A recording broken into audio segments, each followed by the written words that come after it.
These new law enforcement centers say that project is still on track for a July opening.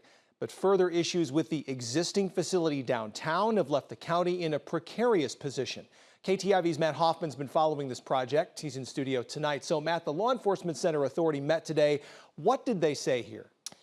Yeah, Matt, so the #1 headline, the jail should still be substantially complete by late July. That's the most recent date officials have cited, dating back to September of last year, even further back in some cases. Headline #2, the existing jail in downtown Sioux City continues to have air conditioning problems.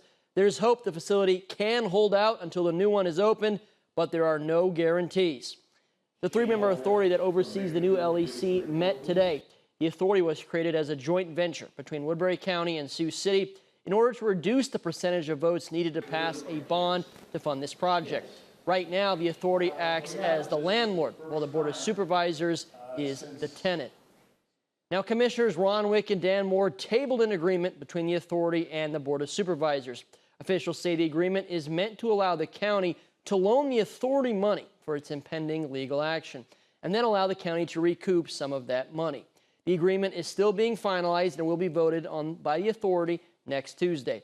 Officials also say repairs are underway on noise control issues. Some parts of the jail are registering more than 60 decibels, while the industry standard is less, just 35 decibels.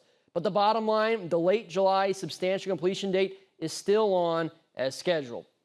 And now regarding that legal action, multiple sources have told KTIV both the county and authority plan to seek damages against the project's general contractor, architect, and the architect's engineer. This project is, of course, a lot to follow, so if you need any refresher, we have more than a dozen articles online right now on our website, ktiv.com. Matt Hoffman in studio for us tonight. Matt, thank you.